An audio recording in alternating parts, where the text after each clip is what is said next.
Newton اور سیب اصل یا من گھڑت کہانی۔ کیا نیوٹن کی کسی کتاب یا ریسرچ میں سیب کا زمین پر گرنے اور فورس آف گریویٹیشن دریافت ہونے کا ذکر ہے؟ اصل حقیقت کیا ہے؟ السلام علیکم، آپ دیکھ رہے ہیں ہٹ پوائنٹ ڈیجیٹل اور میں ہوں آپ کا ہوسٹ حافظ ذیشان۔ آج کی ویڈیو شروع کرنے سے پہلے جو احباب ہمارے چینل پر نئے ہیں وہ ہمارے چینل کو سبسکرائب کر لیں اور بیل آئیکن پر کلک کر لیں تاکہ آپ کو فردر اپڈیٹس ملتی رہیں۔ نیوٹن اور سیب۔ سب سے اہم سیب وہ ہے جو 1666 میں ایک پیڑ سے گرا اور اس کو نیوٹن نے دیکھا یا نیوٹن کے سر پر گرا اور وہ فکر میں ڈوب گیا کہ سیب کیوں زمین کی طرف ایسی سمت میں گرا کہ جس کو اگر آگے بڑھائیں تو تقریباً زمین کے مرکز سے ہو کر گزرے۔ آئزیک نیوٹن کے بارے میں یہ قصہ جو شاید سچ نہیں ہے، سب سے پہلے والٹیئر نے اپنی کتاب فلسفائے دی نیوٹن میں 1738 میں بیان کیا۔ والٹیئر کا اصل نام فرینکوس ماری اراؤڈ تھا اور وہ فرانس کے مشہور شہر پیرس میں پیدا ہوا ایک عظیم قصہ گو تھا۔ اس نے 2000 سے زیادہ کتابیں اور مضمون لکھے۔ وہ بولنے، لکھنے اور مذہبی آزادی کا علم بردار اور حکومتی معاملات میں مذہبی دخل اندازی کے خلاف تھا۔ نیوٹن نے اپنی سوانح عمری یا کسی کتاب میں اس کا کوئی ذکر نہیں کیا ہے کہ سیب کے گرنے کا تعلق زمینی کشش گریویٹیشن آف ارتھ سے ہے۔ اس لیے یہ معلوم ہوتا ہے کہ یہ قصہ ایک من گھڑت کہانی سے زیادہ کچھ بھی نہیں ہے۔ ذرا حساب لگا کر دیکھیں کہ پیڑ سے سیب کو گرنے میں کتنا وقت لگے گا اور کیا اس کو دیکھنا اتنا سہل ہوگا؟ فرض کیجئے کہ سیب کے پیڑ کی ٹہنی زمین سے 3 میٹر اور ایک پکا ہوا سیب اتنی اونچائی سے گرتا ہے تو زمینی کشش کے قانون کے حساب سے اس کو ایک سیکنڈ کے 3/4 حصے کے برابر ہی وقت لگے گا۔ اتنے نایاب وقت کو دیکھ پانا کافی مشکل کام ہے۔ سیب کیوں گرا؟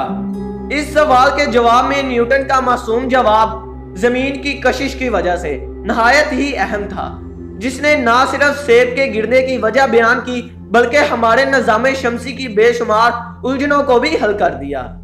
زمینی کشش کا قانون نیوٹن نے ایک سہل سی ایکویشن میں لکھ دیا۔ یہ قانون بتاتا ہے کہ کشش کی طاقت فورس چیزوں کی مقدار ماس پر منحصر ہے۔ مقدار اگر 5 کلو سے بڑھ کر 10 کلو ہو جائے تو طاقت دگنی ہو جائے گی، یعنی کہ دو چیزوں میں یہ طاقت ان کی مقدار کے بڑھنے سے بڑھے گا۔ اس کے علاوہ طاقت ان کے درمیان فاصلے پر منحصر ہوتی ہے۔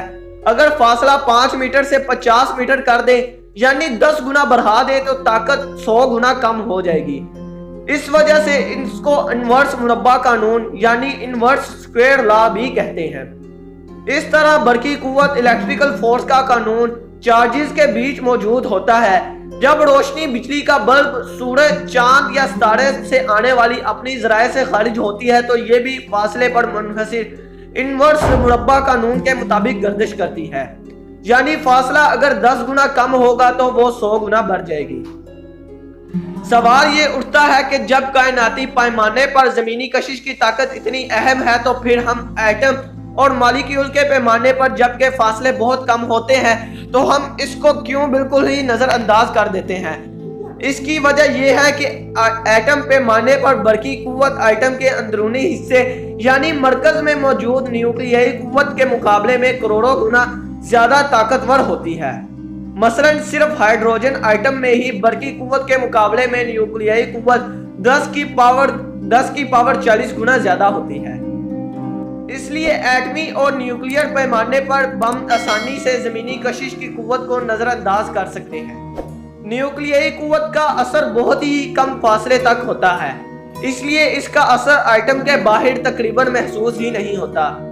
برقی قوت کی رینج بڑی ہوتی ہے لیکن زمین، چاند، سورج اور ستاروں میں کل چارج کیونکہ صفر ہوتا ہے اس لیے ان کے بیچ برقی قوت نہیں ہوتی ہے۔ کائناتی پیمانے پر فاصلہ بہت زیادہ ہے لیکن کیونکہ ان چیزوں کی مقدار بہت زیادہ ہے اس لیے ان کی حرکت کو سمجھنے کے لیے زمینی کشش کی قوت کا قانون ہی واحد ذریعہ ہے۔ سیب آخر زمین کی طرف ہی کیوں گرا؟ اس سوال کے جواب میں نیوٹن نے کہا ہے کہ زمینی کشش کی وجہ سے، لیکن وہ اس کشش کے انورس مربع قانون تک کیسے پہنچا؟ اس کی تو وجہ صرف سیب کا گرنا ہوتا تو کوئی بھی کشش کا قانون کافی ہوتا۔ اصل میں وہ اس کشش کے قانون سے ہمارے گرد چاند اور سورج کے گرد سیاروں کی گردش کے متعدد مشاہدات کو بھی سمجھنا چاہتا تھا۔ اگلا اہم قدم جے کیپلر کی نظام شمسی سے متعلق تحقیقات تھی۔ کیپلر ایک ماہر ریاضی دان اور فلکیاتی مشاہدات کا ماہر تھا۔ 1600 میں اس کو ایک مشہور فلکیاتی سائنسدان ٹائکو براہے، جو ایک رنگا رنگ طبیعت کا مالک تھا، نے اپنے کام میں مدد کے لیے اسسٹنٹ کے طور پر ملازم رکھا۔ ٹائکو براہے ایک رائس خاندان سے تعلق رکھتا تھا اور وہ بادشاہ و ملکہ کے کافی قریب تھا۔ اس وجہ سے اس کو ایک فلکیاتی تجربہ گاہ بنانے کے لیے بڑی رقم حاصل ہوئی تھی۔ اس نے بہت سارے فلکیاتی اوزاروں کی ایجادات کی اور بہت ہی باریکی اور جان فشانی سے سارے سیاروں کے بارے میں ہر طرح کی معلومات کو قلم بند کیا۔ سیاروں کے علاوہ 1000 سے زائد ستاروں کے بارے میں جو معلومات اس وقت ممکن تھی وہ ایک کتاب میں بھی درج کی، لیکن ان تمام بیش قیمتی معلومات کو اس نے چھپا کر اپنے سینے سے لگائے رکھا اور اپنے سب سے قریبی مشیر کیپلر کو بھی اس میں شریک نہیں کیا۔ وہ کیپلر کی ذہانت کا قائل تھا، اس لیے اپنی تجربہ گاہ میں اس کو ہر طرح کی آزادی دے رکھی تھی۔ ایک دلچسپ قصہ اس کی شخصیت کو اجاگر کرتا ہے۔ ایک مرتبہ ریاضی سے متعلق اس کی بحث کسی اور دانشور سے ہوئی۔ اس زمانے میں کسی بھی بحث کا آخری فیصلہ ایک دوسرے پر پستول سے گولی چلا کر ہوتا تھا۔ اس عمل میں اس کی جان تو بچ گئی لیکن ناک ٹوٹ گئی۔ اس کے بعد وہ پیتل کی ناک اور خاص موقعوں پر سونے اور چاندی کی ناک پہن کر نکلتا تھا۔ یہ کہانی مشہور ہے کہ ملکہ سے قربت کی وجہ سے اس کو زہر دے کر مارا گیا۔ ٹائکو براہے کے انتقال کے بعد اس کی ساری فلکیاتی تحقیق کا خزانہ کیپلر کو ملا۔ کیپلر تقریباً 10 سال تک سیاروں کے بارے میں تحقیقات کرتا رہا۔